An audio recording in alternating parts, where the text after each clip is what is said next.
Welcome, folks. Another episode of the SAK Show, powered by MacCoffee Kenya, only on Zindagi TV. Thank you for watching. Today, it's all about mental health. Yes, mental awareness. And, there's a lot of cases happening, a lot of issues happening in the world. A lot of people are dealing with anxiety and depression. And to cover that, we will be talking to Hilna Shah, who's a psychologist, and also Deep Shah. He's a physio. By the way, it goes hand in hand. This and much more only on the SAK Show.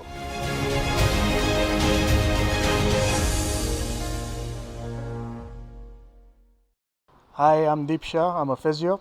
I studied in London and worked there for a few years.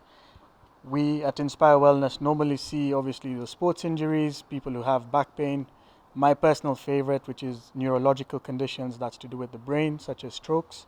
And currently we've been also helping a lot of people who've suffered from COVID to get their lungs functioning properly again.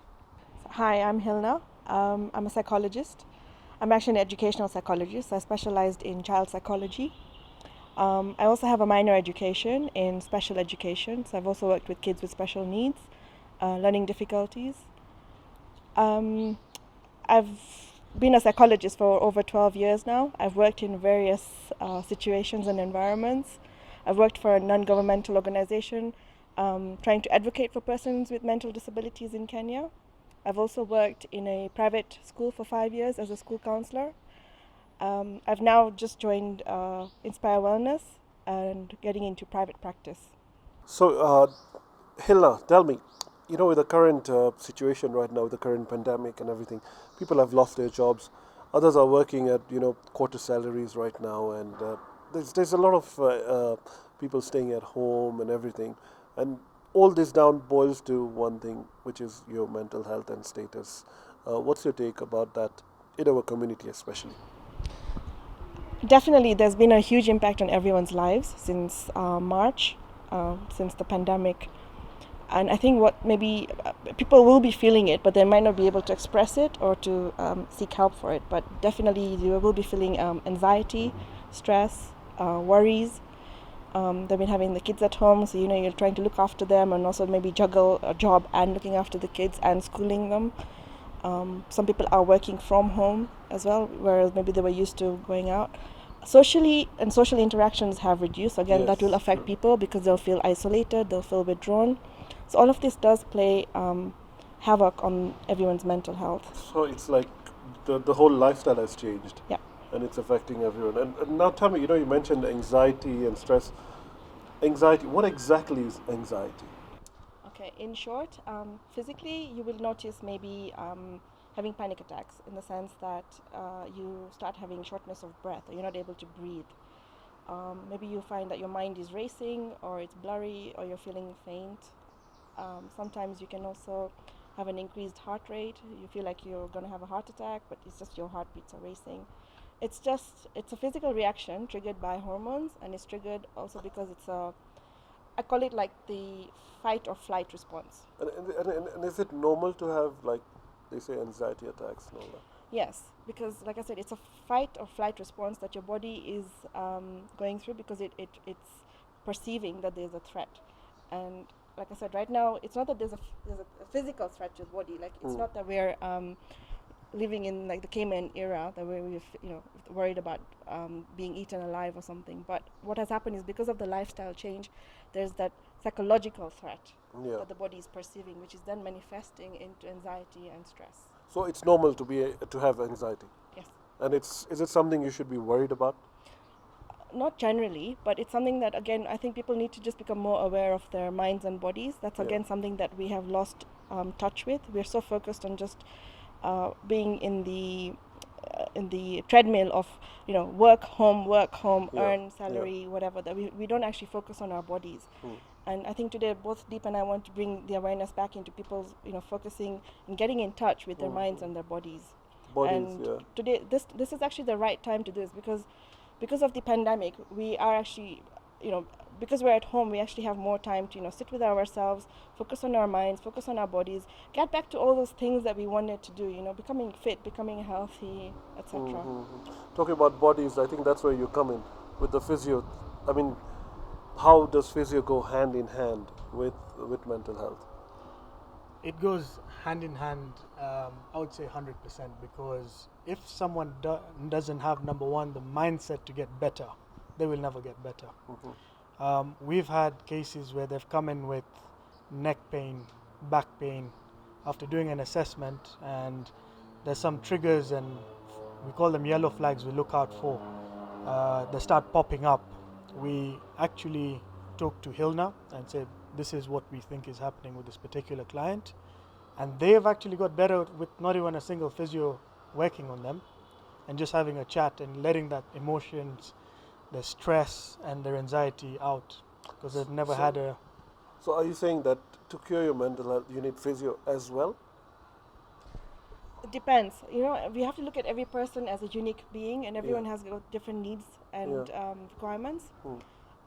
Again, even my job right now, like as a psychologist, some of the clients that we're seeing when Deep refers is, I'm not even doing counseling with them. It's just even something as basic as a few deep breathing exercises, which again help with elevating the anxiety and stress symptoms. I also do mindfulness sessions. Mindfulness again brings you back, becoming aware of your mind and your body. So I'm helping clients to get in touch with that connection and becoming mindful of their feelings, their symptoms. You know, how is your body reacting to certain things, and how can you calm the body down again? Yeah. Okay, I think let's talk about the symptoms. What are the symptoms of mental health? There's so many. There's so many. So in a nutshell, you can tell us some. Okay, I think when most people try to seek help, or you know, someone may be referred, or a family member may notice that this person is going through a crisis. Just to cut you. You see, the way you said, there's so many. You know, for us, it's like I don't even know that I have the symptoms. Maybe I have it. You know, so how would you identify, and what are the symptoms? Yeah. So, like I said, okay, any changes in appetite. Is a person losing weight? Is a person gaining weight? You know, if there has been a drastic change in their appetite and weight loss or weight gain. Are they sleeping? Have you noticed that this person is either sleeping too much or they're not sleeping? Like they're complaining of insomnia. Another example is they're not able to function in their daily lives. Maybe when they're going to work, they're distracted. They come home and again, then they feel bad, like, okay, I didn't really accomplish anything at work today. Again, at home, they're not able to do anything. So they get into the cycle of recriminating themselves, in the sense like, okay, you know, you just wasted the whole day today. But why have you wasted the whole day today? Where was your mind at? Okay. What about you? Any other symptoms? Yeah, so just to add on to Hilna, the other main symptoms I always find with clients is they want to kill themselves. These are extremes now. Suicidal thoughts. Sometimes they also come in and say that for the last 1 month or for the last 2 months, I've just had this one particular nagging thought that I need to kill, or I need to cut myself, harm myself, because I'm not bringing out the best of myself. And a lot of the times there's self-appreciation doesn't exist anymore, according to me, which I think is a very big key factor in one of the symptoms. Because you'll always feel like, I wish I'd done this better. But people forget you've done what you could. And I think that's where it's important to understand. So the symptoms come out, and then causes, apart from stress, which being the major cause of this, what else could be causing it? What, staying at home, losing your job? Yeah, or if they've gone through any crisis or trauma. And the crisis and trauma...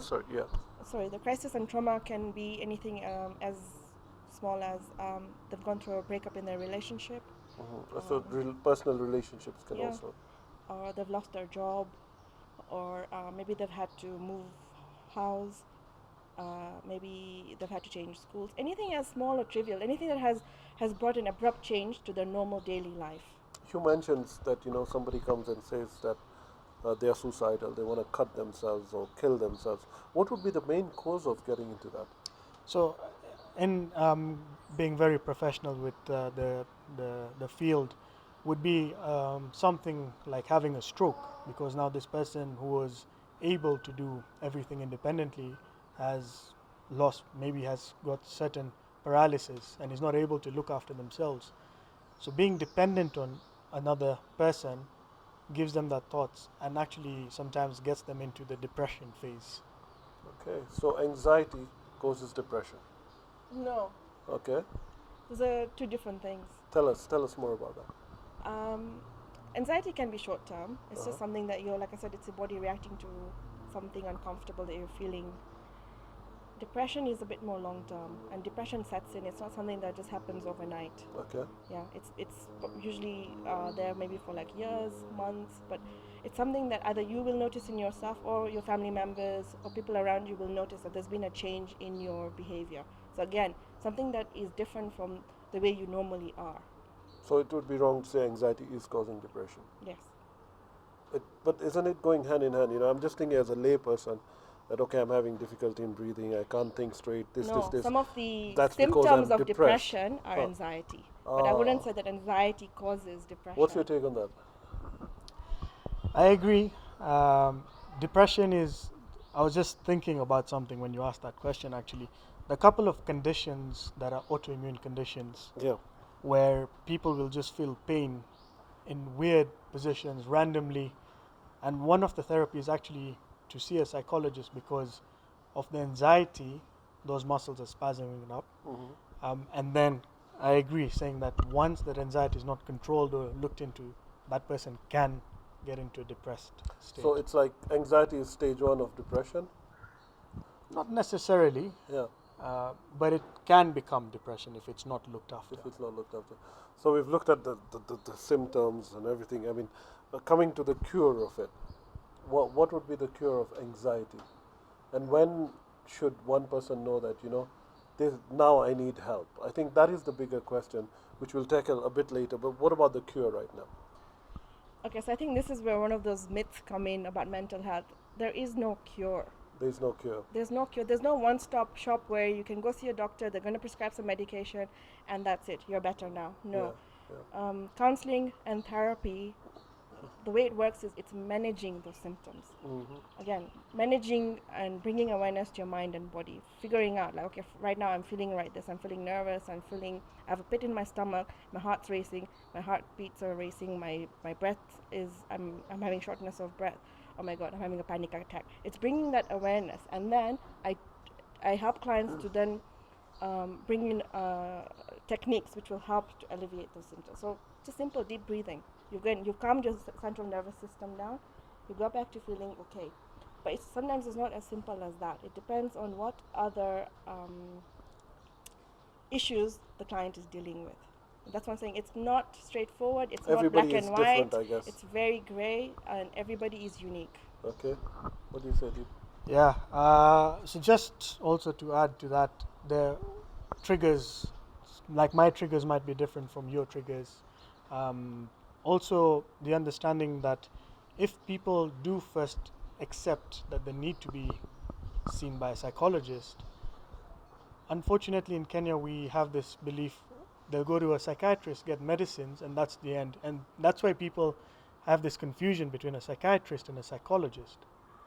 What's the difference? Why don't you share that with us?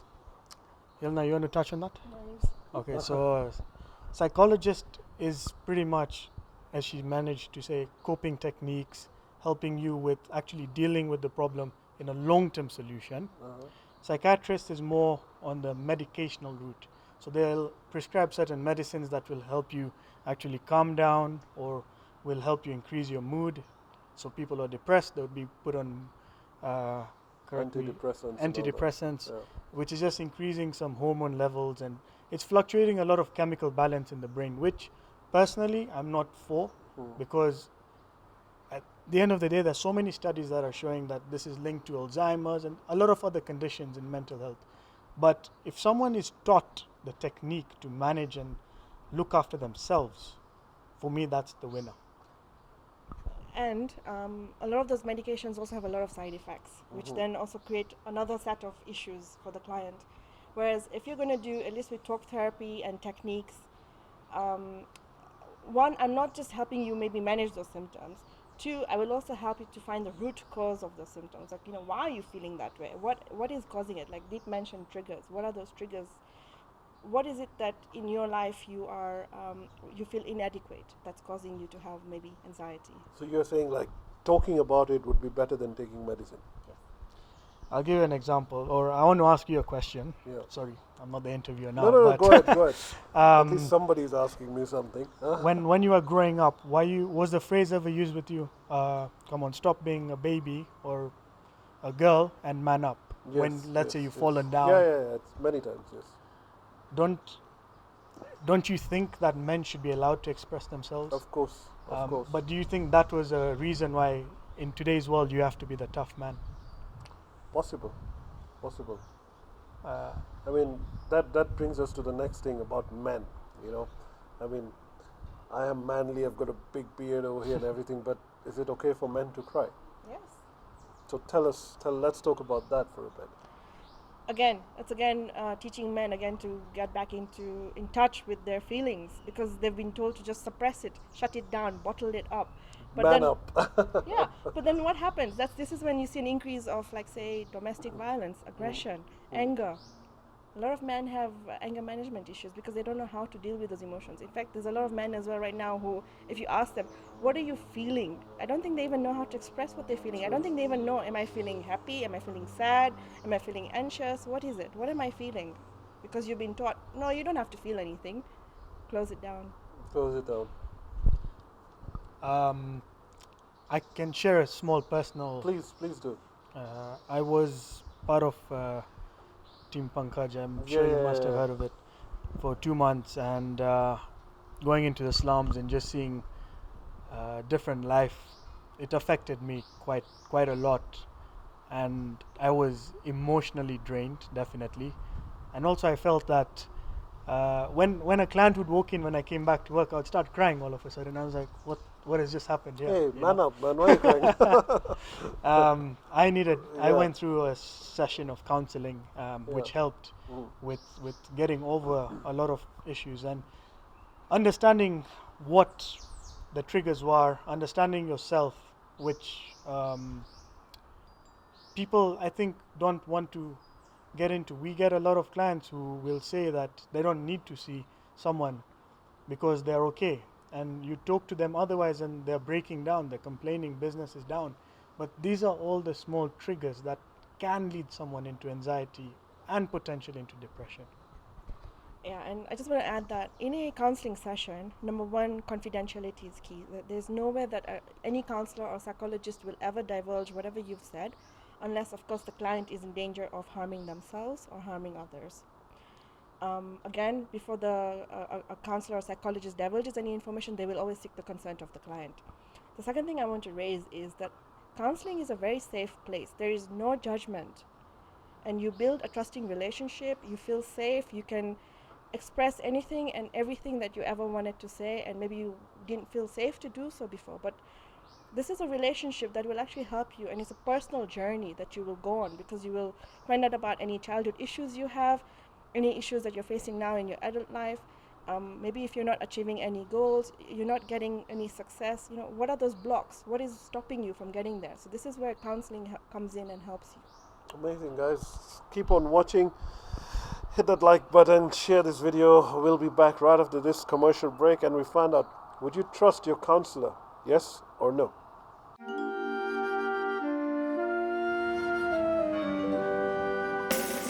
Irresistible recipe, rich and creamy.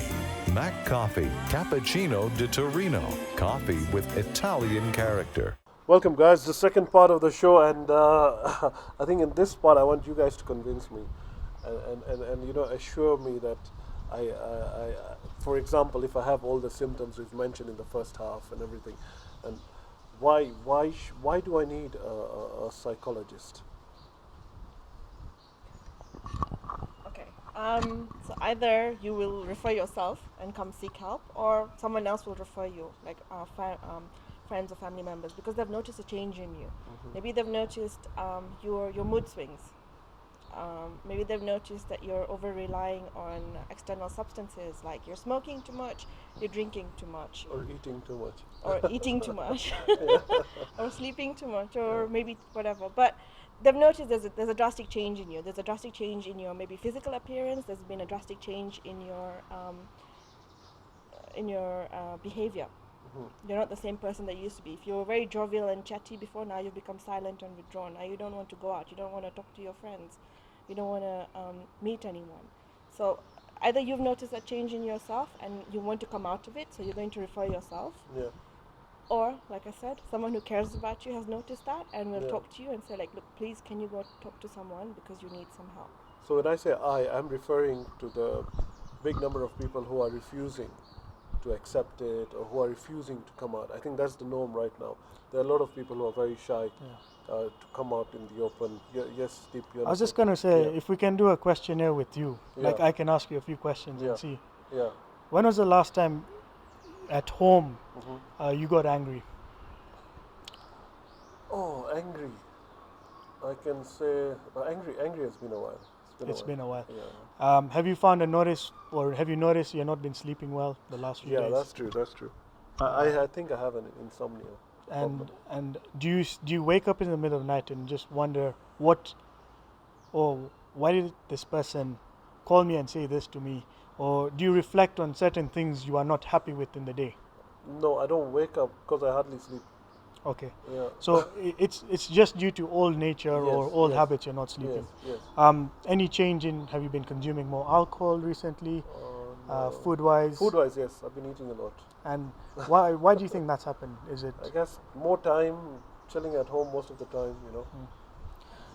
How's your relationship with your work colleagues? Do you feel that you're still as social, as bubbly, or No, not as before. Not as before. you have reduced? Yeah. So you see, I with think everybody's changing. I guess. yeah, and also, if you've gone back into and reflecting in yourself and saying that I'm helping myself, and you don't need certain things in life, that's okay. But if you are withdrawing yourself because of embarrassment, it could be you've eaten more and now, with no disrespect, you've put on more weight, so Yeah. you're embarrassed about how you look Yeah, outside. Yeah. And Yeah. so now that's getting into your mental health. Why should you care, or why should you want care of someone else's opinion on you? So these are certain small symptoms which would be there. We've had clients who've come in and said, yes, my consumption of alcohol has increased. And this has happened after they've come in with a fractured knee. And that bone is just not healing. It's not healed for 2 months. And we're wondering, and now we're going back into mental health and wondering why it's not healing. They've been consuming more Yeah. alcohol. So it comes back again down to mental health. So the process of it, for me to actually trust someone, I think that's where the issue is. Trust is the big factor. How would you trust a psychologist or a psychiatrist and say, okay, here I am, Hilna, and I'm suffering. Let's talk. How would that help as such, or how would it make me trust you to open up to you? Okay. So I've had clients who've maybe sought help elsewhere and they weren't happy. So sometimes it's also trial and error that you'll need to find the right counselor or psychologist or therapist who suits your needs. Because sometimes it also depends on personalities, it also depends on gender, it depends on certain things. Maybe I'm not what you're looking for in a person to help you. The second thing is, it's a trusting relationship both sides. I have to be able to trust you that you're going to be open and honest with me and you're going to be receptive to my treatment and my therapy. And you have to be able to trust me that I am going to guide you in the right way. I'm going to help you. I am going to help you manage your symptoms. I'm going to help you manage other areas of your life. You might initially have come to seek help for one thing. Maybe it was anxiety or depression or overeating or alcoholism, any of those things. But as we delve deeper, and that's what we'll do, this is going to be a personal journey where you're in the driver's seat. I'm just there to guide and navigate you. I am not going to tell you what to do. It's your life. I'm not going to force you or impose anything on you. I'm just here to guide you and say, like, you know what? You're feeling this way. What do you want to do about it? And you will maybe say, okay, this is what I am thinking of. And I will say, okay, fine, but you think that's the best option. But don't you think I would take Deep, who's my best friend, I've known him for years, would I take his advice more stronger than yours? So initially, I would suggest that yes, whenever possible, you can seek support and help from people around you. Talk to friends, talk to family members. But sometimes what happens is you might not feel that you're still clearing those blocks or negativity in your life. Maybe you're still feeling stuck. You're still feeling depressed. You're still feeling sad, whatever it is. It's not helping. that's where you will need to seek professional help. Now, why are you seeking professional help? Because we are trained in this. I'm trained in studying the mind. I'm trained in studying emotions. I'm trained in studying behavior. I'm trained in helping you manage whatever you're feeling.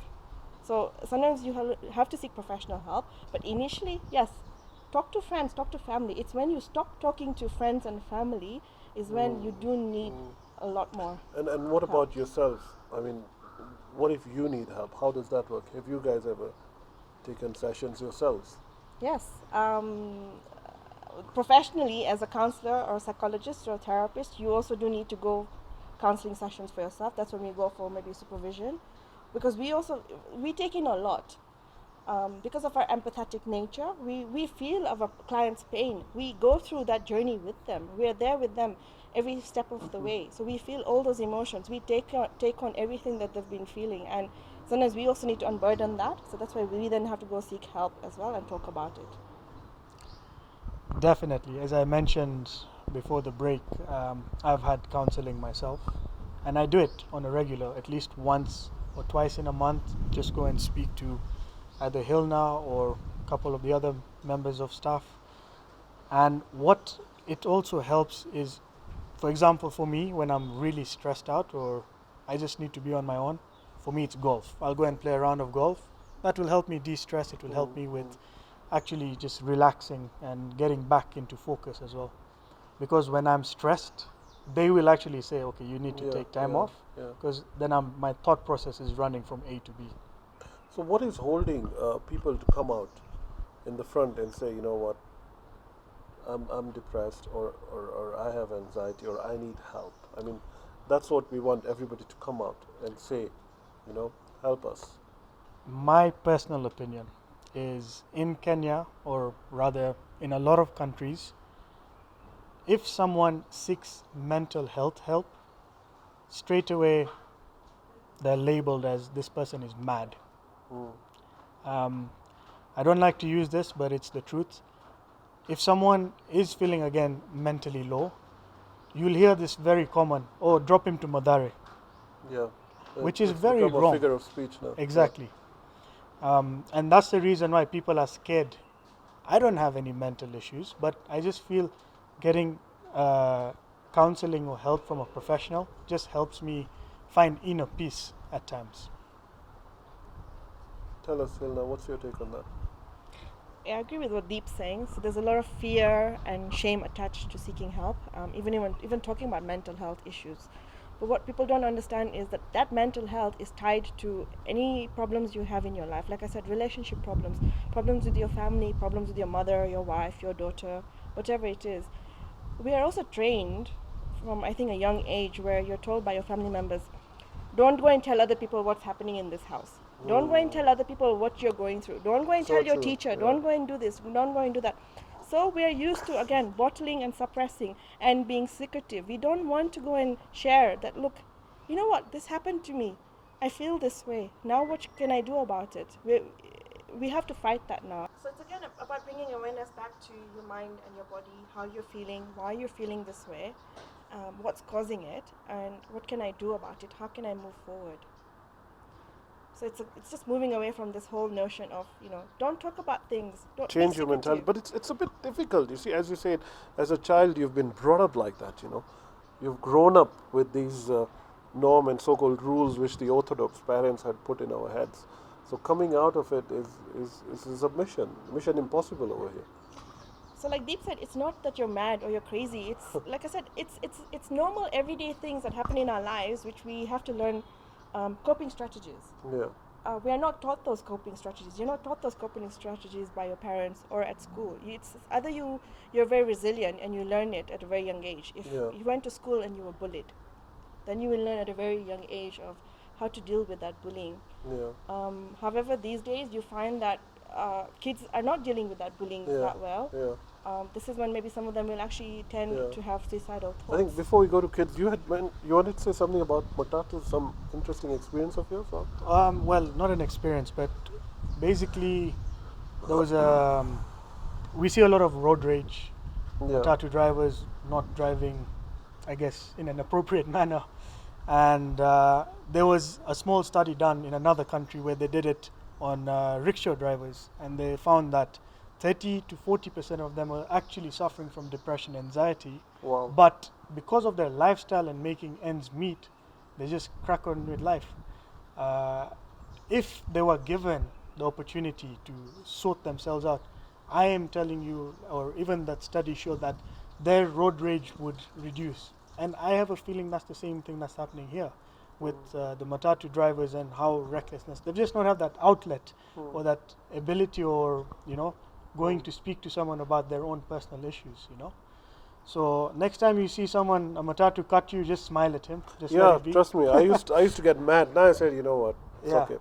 Must be having a bad day. Exactly. And why is someone having a bad day? Because of the thoughts, Yeah. or someone has attacked them, or Yeah. Awesome. So tell me, children. You specialize in children, by the way. Is this also there in children, or is it just an adult disease? Should we call it a disease or no? No. No. I hate Okay. that term. Okay. What would you call It's not a disease. It's not an illness. That's why I Yeah. don't even call I don't say patients. So what would you They're call clients. it? What would you call it? I have this argument with Deep every day because they use the term patients and I Okay. use the word clients. For me, a Okay. client shows that they're empowered. It's about Yeah. empowering. Yeah. When you say that someone is a patient, that means that the disease has the control over them. That So it's it's the a illness. disease. It's all about that, but it's not. Okay. No, when we talk about a client, it's that you're dealing with a problem. How can I manage it? It's not Problem. The word Yeah. is problem. problem, Yeah. and you are empowered to deal with it. So is this problem there with children as well? Definitely. There's also an increase in anxiety and stress in kids these days. How is it the same way? Does it work the same way as the adult mind works, or with children it's different? With children, it's different because one, they're still a child. They're not in control of many facets of their life. Yeah. The parents dictate to them. Secondly, they may not have a very safe environment to go. They may not feel safe at home. They may not feel safe to talk to anyone about it. Maybe they're also suffering at school. Maybe they're having problems with their friends. Maybe they're having problems with their teachers. They're having problems with their schoolwork. There's so many things that affects children these days, and we are living in a very fast-paced life now. I remember growing up, life was a lot slower, but now when I look at it, it's very fast, and kids are really going through a lot of challenges. They have to be the best at school. They have to be the best at sports. They have to be the best True, at arts, true. at music. It's more of a They have to get into competition. the best universities. They have to Yeah. become professionals. They have to become a doctor or a lawyer or whatever. So a lot of it is it's their own parents' hopes and dreams being dictated on them or imposed on them. It's not about letting a child be a child. Wow. One new phase that's happening more frequently now is cyberbullying on social media platforms. And yes, we're still very limited to what we have seen in Kenya, but in the first world country, it's at a very high peak where kids are committing suicide because Yes. I someone read puts a about that, yeah. post on Facebook about them. And I think from now, if we can try and curb that issue, that would be quite good. Amazing. I think that would be a topic on its own, Yes. a whole episode on its own, talking about cyberbullying. I mean, wrapping it up with you guys, there's an argument I was having with a very close friend who referred to you, Deep, by the way. It's about the cost element now. Let's talk about the costing. They say that it's very expensive to go and sit with someone, and especially with the current timings and everything. I mean, if somebody is suffering out there, you're asking them to come out, but then there's also a lump sum to be paid about that. What would be your take on that? Sorry, before I answer that, according to you, Yeah. what fees would you be looking at as? Personally, I mean, if it's your health, it shouldn't matter. It can be anything. If it's for your health, it's just like saying, my health comes first. But I know a couple of people out there who do need help, but they might not be able to afford it or something. So normally what we do is let's say if you're working with multiple therapists at the Yeah. clinic, there's a package we help, which is financially obviously beneficial. Yeah. And then it's per hour. So per hour it's 4,000 shillings. And then normally Is Hilna, that the going rate right now for 4,000 per hour for a session? it's actually on the lower side. Okay. And Hilna can correct me, but the market standard right now would be about 6,000 to 10,000 even. Okay. There's certain people who are charging. I know someone who came and they were like, yeah, this lady charged me 15,000 Okay. per session. Wow. But what we normally do is also see the side of finance. It's not that we are here just to make the money. Yeah. Our vision at Inspire obviously is to make sure there's a long-term solution. Till date, people who are clients of mine 3 years ago will still call me and say, look, I have this issue. Yeah. And out of goodwill, we will help them out, you know. Mm. So yeah, I don't think financial should be something someone should be worried about. Yeah. You know, What's your take on that, Hilna? Yeah, I agree with Deep that, in fact, coming to, like I said, this is my first time being in private practice. I've generally either been employed or worked in an organization. Yeah. So obviously that means I was paid a certain salary. Coming into private practice, I think, especially at Inspire, I don't know about anywhere else, but I think over here, all the therapists that I've worked with and I've met here, we're all driven by passion. We actually just care about helping this person. I think some of us would even work for free if we could, and we have. We have helped a lot of people because maybe they haven't been able to afford, or we've given them discounted rates or whatever it is. But like Deep said, it's and you said rightly, it's what price are you willing to pay for your health, for your physical health and for your mental health. So incomes. Okay. I'm just assuming over here. I know we've taken a lot of time of our viewers, but assuming you need how many sessions a month? It varies. Initially, I will Minimum? tell a client at least 3 sessions. 3 sessions. So that would be like what? on the higher 9, side. 10K Yeah. a month.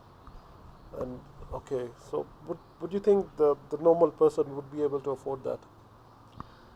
So again, going back to the point that if we do find that it's a financial struggle for certain individuals, Yeah. which is what we're doing for a few of our clients, is we do Yeah. a payment plan. Yeah. Because what will happen is, correct me if I'm wrong, but after the first 2 months, maybe they'll not need to come 3 times Yeah. in a month. They Yeah. might need to come maybe once a month.